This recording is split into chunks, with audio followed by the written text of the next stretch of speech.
So first, a special thanks to our donors and organizational sponsors. Your generous contributions make our work possible.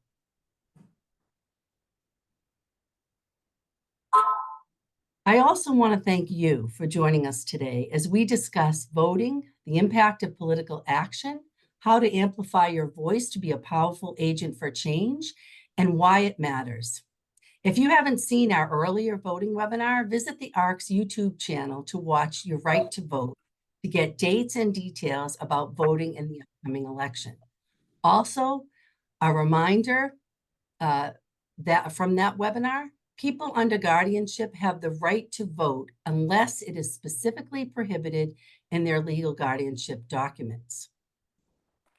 We're fortunate to have two panelists with us who bring decades of experience in elections, political activism, and accessibility. Panelist Henry Milorin is a longtime advocate for people with disabilities and an accomplished father to Reggie, his adult son with nonverbal autism. Henry is passionate and well-informed when it comes to disability issues. Welcome, Henry, and thank you for being with us today. Thank you for having me. It's a pleasure. Thank you. Panelist James White is a Boston Polls inspector, past chair, and current member of the Independent Access Advisory Committee to the MBTA, as well as board member at Work, Inc. Jim has spent decades advocating for the disabled community on accessibility and transportation and at the polls. A wheelchair user, Jim has participated in inspections, sting operations, and training sessions. He has more than 20 years of experience overseeing disability access and transportation. While making sure people have access to their communities, Jim has also been a great friend to the ARC of Massachusetts. Welcome, Jim, and thank you for joining us. Thank you, Jackie, for inviting me to this important meeting for disability community in voting.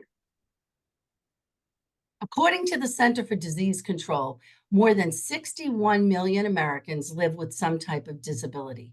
That's more than 1 in 4 adults in the United States. People with disabilities have always been with us. They are our loved ones, family members, friends, and neighbors. Yet throughout history, disabled people have been discriminated against. They have been denied basic human rights, segregated into institutions, deprived of an education, and excluded from fair access to housing, employment, community resources, and healthcare.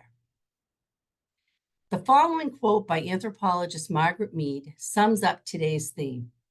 Never doubt that a small group of thoughtful, committed citizens can change the world. Mead reminds us that we each can make a difference, and history shows us that political action is often the only way change happens. Imagine the awesome political power of 61 million Americans united in a common cause. In the last 50 years, we've made progress in disability rights, due largely to activism and the strident voices of the disabled and their loved ones. Today, we'll highlight 2 major milestones in rights for the disabled, but there are many others. The first one is the Education of All Handicapped Children Act, EHA, which was authorized in 1973 and renamed IDEA, the Individuals with Disabilities Education Act, in 1990. This act entitled children with disabilities to an education with appropriate support in the least restrictive setting. Before 1975, public schools were not required to educate children with disabilities, as school districts could refuse students for a variety of reasons, including IQ, blindness, or mobility issues. Most children, especially those with severe disabilities, were kept out of the schools. Those who did attend were either separated from their non-disabled peers or placed in general education classrooms without supports.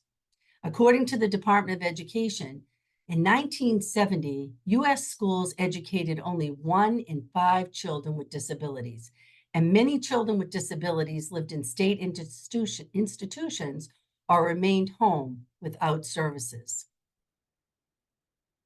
Progress in education rights for children with disabilities didn't just happen. It was the result of years of activism that started after World War II and gained momentum during the 1960s civil rights movement. Most people remember those years as being focused on voting rights and equality for racial minorities, but it was also a time of increased awareness of other minority groups. Disability advocacy groups formed, many led by disabled persons and parents whose children were disabled. These groups added their voices to the demands for equal access. In addition, legal pressure from court cases affirming the rights of children with disabilities forced the government's hand. While the Education Act was groundbreaking, the struggle to deliver on its promises continues today. This pie chart from the U.S. Civil Rights Data Collection records from the 2021 school year shows that children with disabilities are disproportionately subjected to restraints and seclusion. Henry, what can you tell us about passing this law, and what was its impact on Reggie's education? Oh, Henry, you're muted.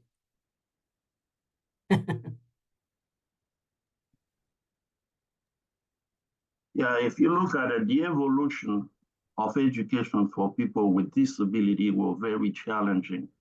Okay, you have to realize my son Reggie was born in 1972. Okay, so everything that took place in the 70s, middle 80s really makes it a little complex. As we're looking today, we can see all the way to, I would say, 2000, when we see inclusion and differential instruction, which came into light based on steady and effective advocacy, such organizations such as ACT. Okay, ACT and I and our family didn't get connected until Reggie was almost 22 years old. So it takes a long time in the process. And to find a school who will accept him was a challenge.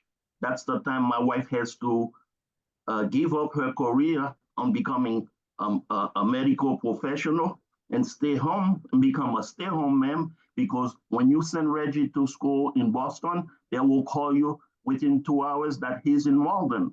When he's in Malden, they will call you within 3 hours and say, pick him up in Arlington. So these are the things we face.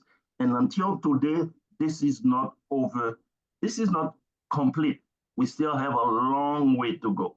So I will leave it there, because evolution in education for people with disability is complex and large.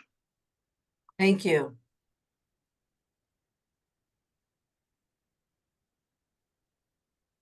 The second major milestone for today's discussion is the Americans with Disabilities Act. ADA is a broad law intended to protect people with disabilities from discrimination. The law mandates equal access to education, employment, transportation, services, and other parts of everyday life. Political action also played a huge role in ADA's passage. After the bill stalled in Congress, hundreds of disability rights activists marched to the U.S. Capitol building. In what became known as the Capitol Crawl, about 60 protesters left their wheelchairs and mobility aids and dragged themselves up the steps of the Capitol, making a powerful, visible statement about lack of access. The courts also played a role as legal challenges affirmed the rights of disabled people to have access to their communities. ADA promised building access, such as entry ramps, elevators, and automatic doors, transportation access, such as chair lifts for buses and curb cuts, as well as access to other basic areas of everyday life, from grocery shopping to medical appointments. Jim, ADA passed 34 years ago. Tell us how the changes happened and the impact it had on your life. Jim, you're muted.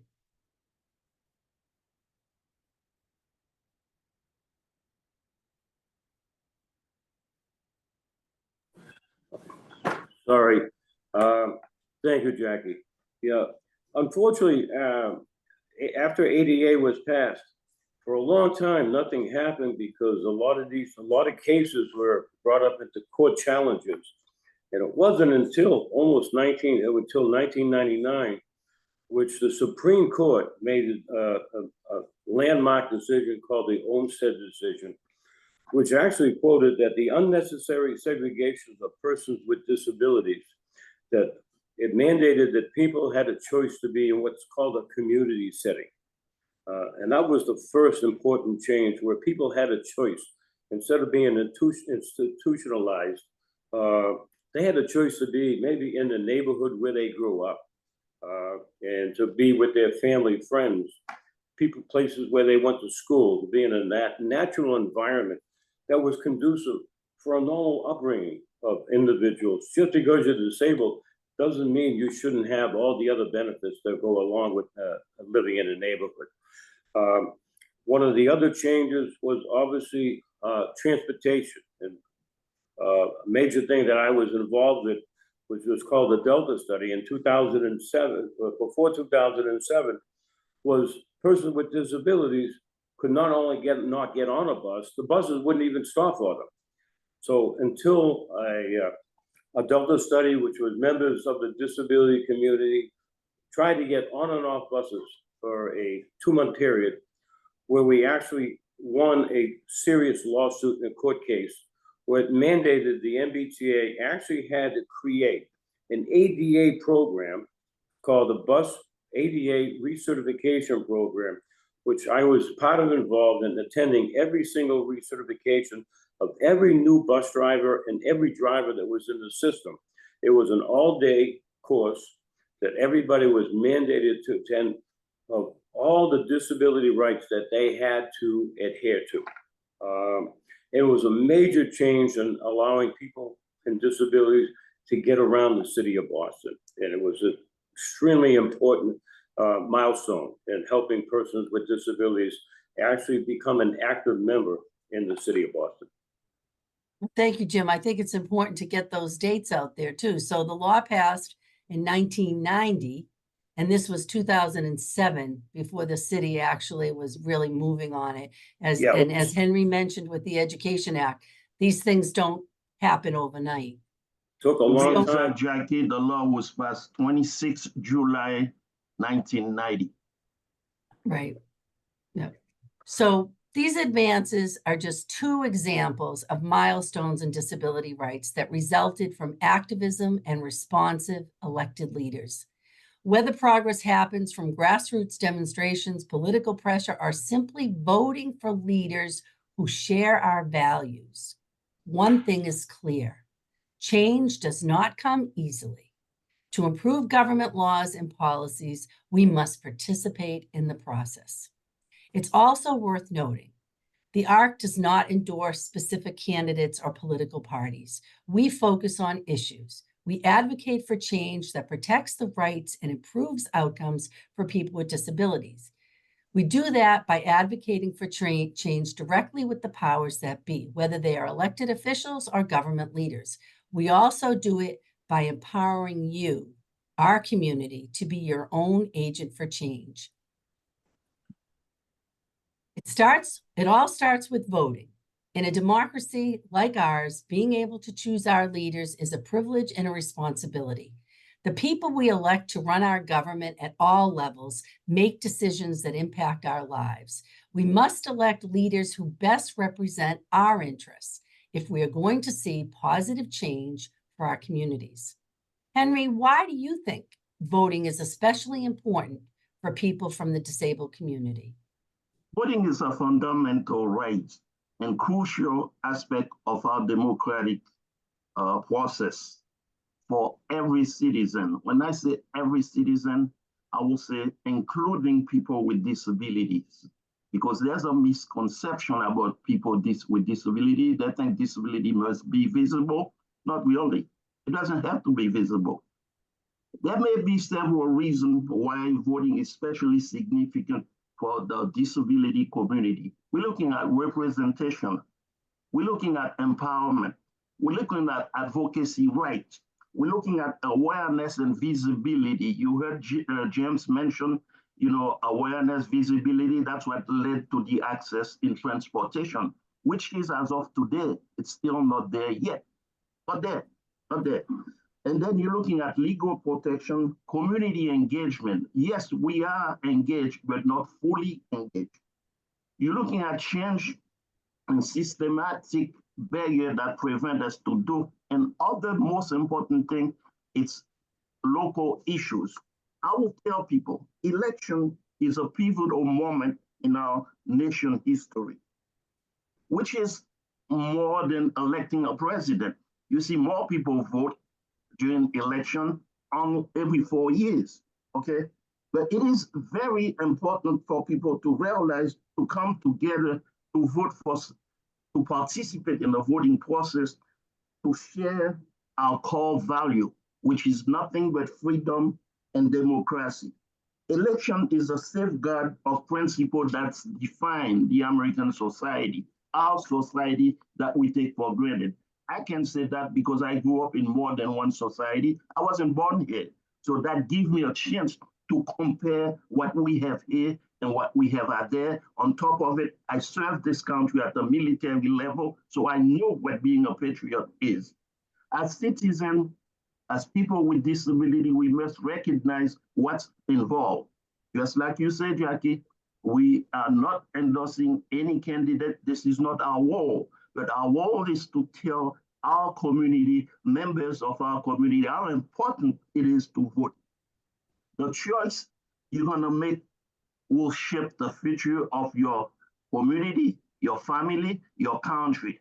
It will be a collective responsibility for us, the disability community, to engage in this process, to stand up for what we believe in.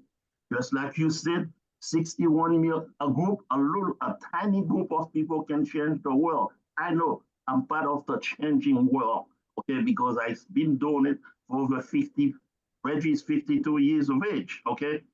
We must understand our participation is vital of preserving the democracy that allows us to thrive as a nation. As a military personnel, I've been exposed to different nations, different culture, but guess what? If you look around America, the United States of being an American is huge. The vote, we're not voting for a candidate. The vote we're gonna share, it's not just for a candidate. The vote that we share will be a vote for future of our freedom. Make sure you make the right choice. Right. Thank you. That's excellent. So the good news, according to the U.S. Election Assistance Commission, more disabled people are voting. As this slide shows, voter turnout has trended upward over the last few elections. The bad news, according to the U.S. Election Assistance Commission, is voters still face access issues. In the 2022 election, 1 in 5 voters with disabilities either needed assistance or had difficulty voting. That's more than 2 million citizens, and it is an increase from the 2020 election. Voting difficulties were most common among people with vision and cognitive impairments. Jim, what factors are contributing to increased voter turnout from people with disabilities, and what are the challenges to access that continue to be a concern? Well, one of the major problems we had in voting polls were they were inaccessible. And over the few years, the Justice Department made determinations that some of the locations could no longer be used. So they transferred those locations to a new location that were fully accessible. That was one major improvement that helped in the persons with disabilities, that they had a location that was fully accessible. Another major aspect that happened during the pandemic was mail-in ballots, which absolutely increased the availability of a person with disabilities. It's also an absentee ballot, but a lot of people didn't know about absentee ballots, but a mail-in ballot or an absentee ballot, both can be utilized by persons with disabilities to have their vote recorded. And they didn't have to be able to go to a location that maybe was supposed to be accessible, but it wasn't. When they got there, it was too late now to file a mail-in ballot. So filing in a mail-in ballot is very important. And as a poll worker for 14 years, like Henry said, every 4 years, the amount of people that vote every 4 years is astronomical about how many voters vote in an election during a presidential election. Location I work, it can be anywhere from 6,000 to 8,000 people that vote at that single location, which under a normal local election, maybe 1,000, 2,000 tops. So it's so why a mail-in ballot would be very conducive for persons with disabilities, those lines become very long. And persons with disabilities can't stand or wait in a line for long periods of time for a number of medical needs that they have. They can't be waiting in a line for hours. So a mail-in ballot is very important to make sure that a person with disabilities gets their vote counted. And those are major situations that have changed over the last few years. Pandemic has actually hurt us a little bit, but I think we're out of a negative came a positive, where mail-in ballots now are universally accepted. And that's a very, very important reason why our voting numbers have gone up. Thank you. And I think also the early voting, Henry and I were talking about that. Yeah. You have a 2-week window. And I heard that in Massachusetts, they're doing weekend voting too, which also helps people to be able to get to the polls. So these have been positive changes. Thank you. Yeah. So access to voting polls is critical, but so is deciding who gets your vote. Informed voters make the best decisions. You want to vote for candidates who will support your interests, so you need to know as much as you can about them. Whenever possible, get firsthand exposure to the candidate by attending events or watching debates. Learn about their background and especially their position on issues that matter to you. Visit their websites, read their campaign literature, get information from trusted sources. Jim, what are some of the ways that you get information about a candidate? Well, if a candidate, most candidates are usually have been hold office before. So they have a website and they actually have a record of their past involvement in representing the community that they're running for office.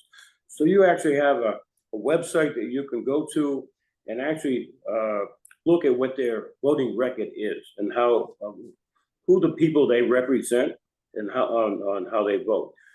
One of the most important ways that a person can learn about a candidate is actually go to a rally, a voting rally, or their office, their campaign office.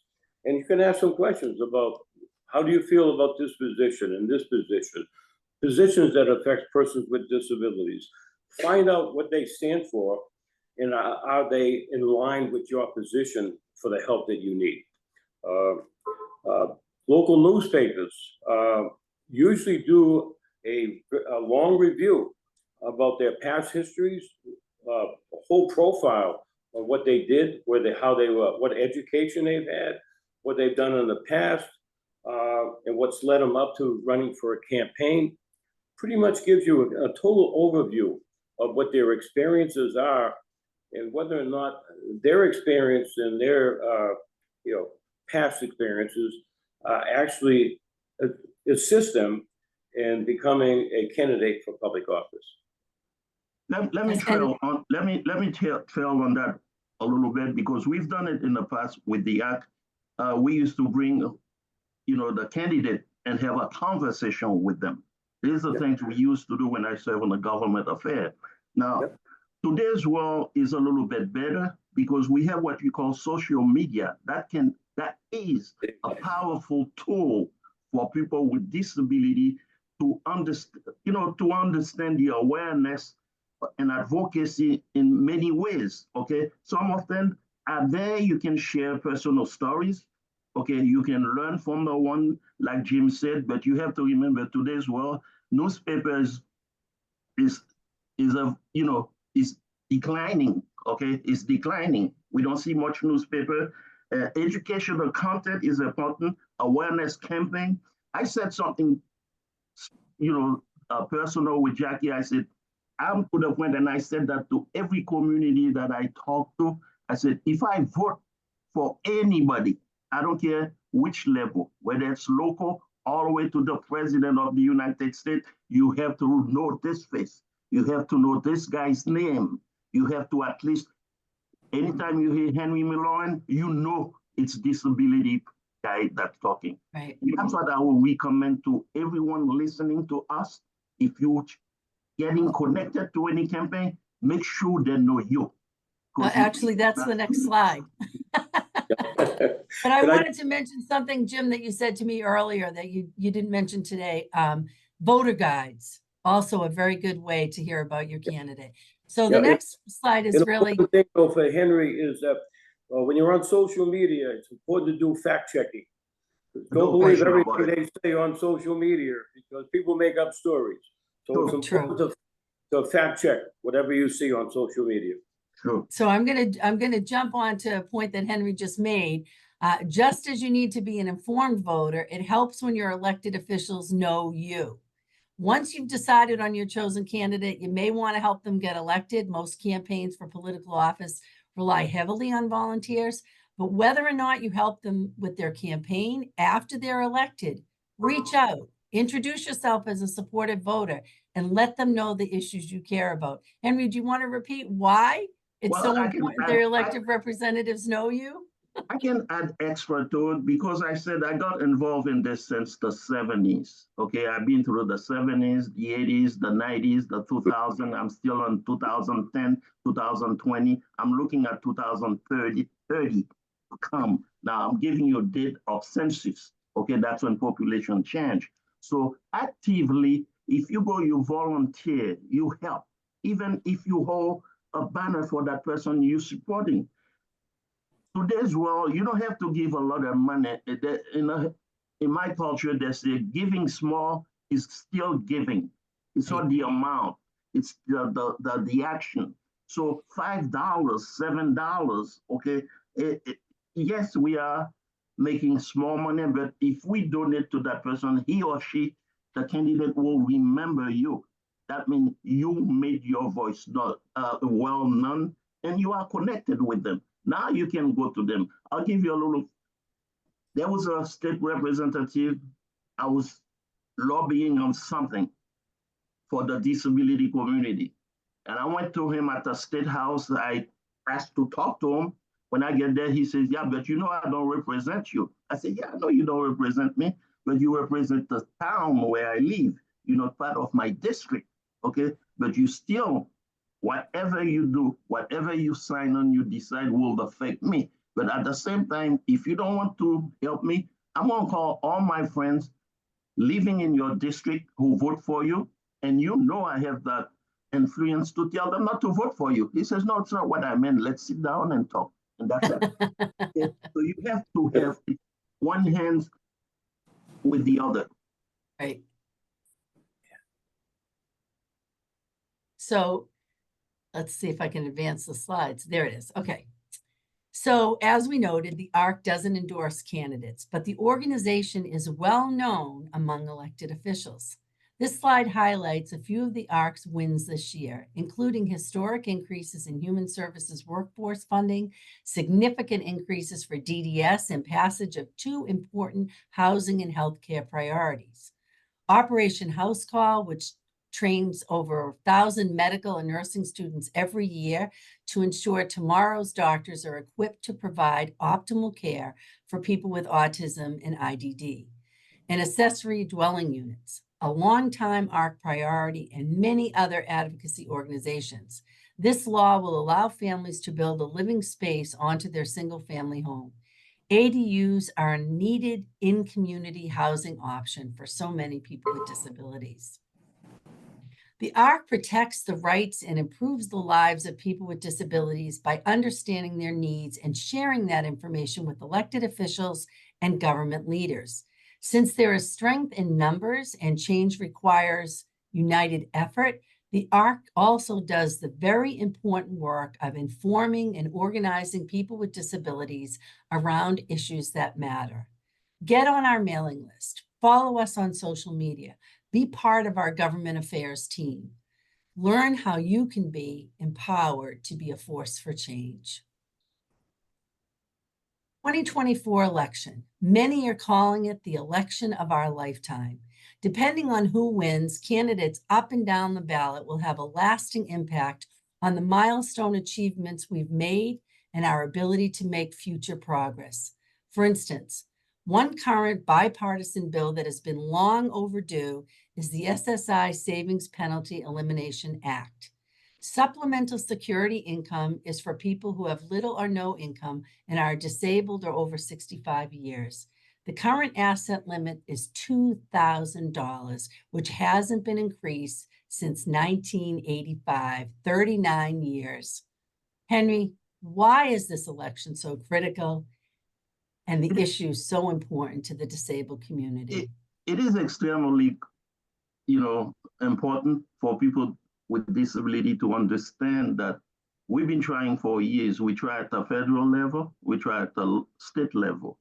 Okay, at the federal level, that's one of the things we 2003, after my wife served the disability community in Washington, we came up with an organization called the National Disability Institute. What it was to see if we can increase the level, because $2,000 is technically nothing. It's an insult. You can even say you have $2,000 and one penny, they will hurt you. So we tried here at the state level, wasn't done. Apparently the advocacy was not done as we're supposed to do, which create the barrier, which is what I tell people. Empowerment is important. People with disability depend of SSI, SSDI very, very much.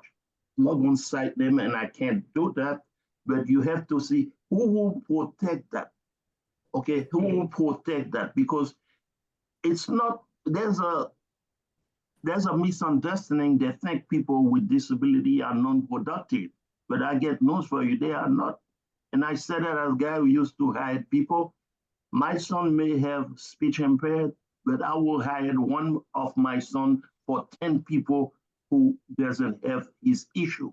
Because when he's doing some work, he works. That's all he does.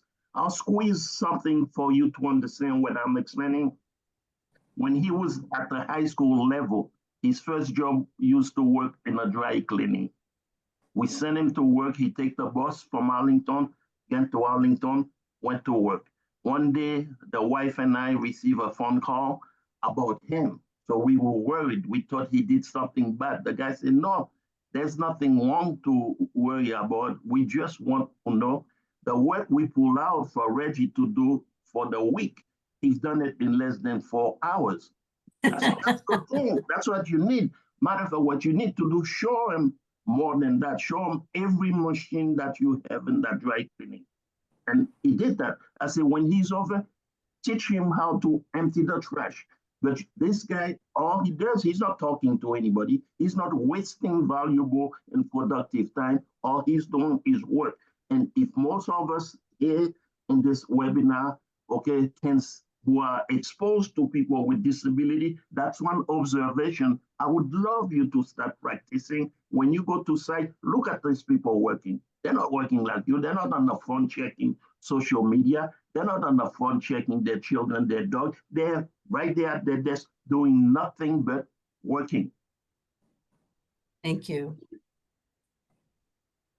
So we have one more slide. There it is. Okay. This last slide includes key dates and resources for the upcoming election. In closing, I'd like to again thank our sponsors, especially our esteemed panelists and attendees for spending their precious time with us. And Jim, I'm going to throw the last question at you. You've worked at the polls and focused on accessibility for decades. You've lived through the milestones discussed today, experienced firsthand their impact, as well as the challenges that remain. As we face this watershed election, any final thoughts to share with our audience? Well, first, I want to thank Henry for that compliment for hardworking people who work at the polls. All right. I'll be working the next ones. I've been working for 14 years at the local poll in Hyde Park, and we spend a 16-hour day, the whole day. We may take a break for lunch, but we are 16-hour day, and our only motivation is to make sure our election process is honest. All right. We don't take parties. Once we enter that room, we do not represent a party. We represent the election process and making sure it's honest and it's done correctly. I do want to make a mention now, after the pandemic, we could use every single polling location in Boston and other cities and towns. They drastically need poll workers. So if you want to learn how the process works, how you want to get involved and how you can make the system better, what better way is actually working at a poll and finding out how the process works and becoming involved in the election process itself. Let me add one thing here, if I may.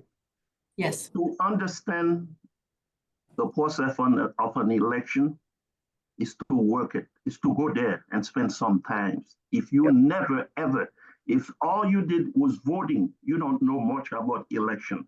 And I said that as an election commissioner. That's what I do.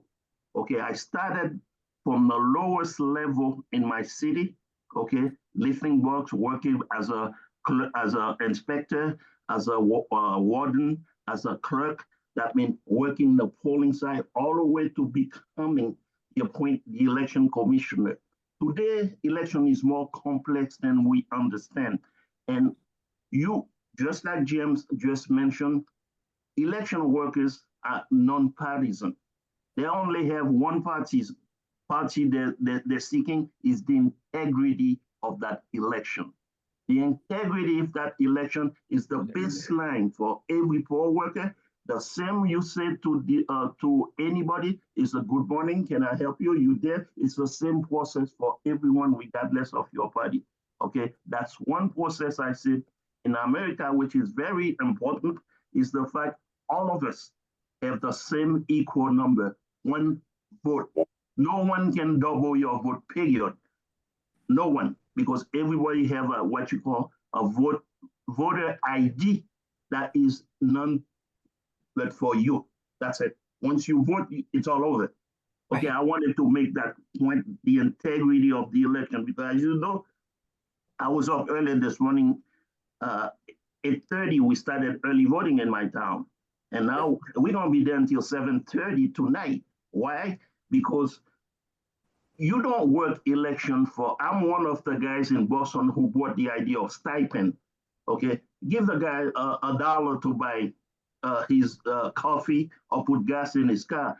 The money they pay you on election day as a poll worker, that's nothing, okay? But the service you provide to that process. Wage. Yeah, it's not even minimum wage, Henry. I know, I sign them every week. But it's because dedicated people want to do the right thing. That's it.